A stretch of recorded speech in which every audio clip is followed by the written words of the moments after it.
Pregnant in a pandemic. It can certainly be a scary time for expectant mothers navigating this new normal. And since the rollout, there have been questions about the COVID-19 vaccine. Is it safe for them to take? Sinai Gabregadis is reporting the story.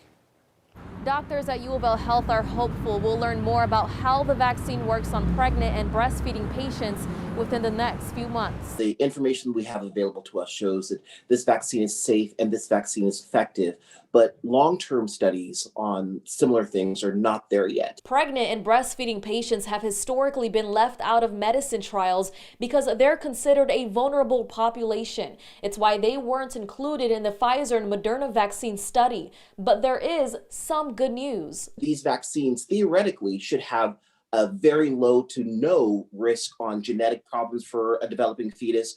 And they also do not incorporate into the adult DNA, so there should be no long-term genetic consequences of these vaccines. Doctors say they currently don't see the virus in breast milk, but what's for sure is pregnant women are at higher risk if they contract COVID-19. So needing admission to the hospital, needing admission to the ICU, potentially needing intubation, and that there's a little bit increased risk for death. It doesn't look like there's a huge chance at all for vertical transmission, so for the baby to become infected in the uterus.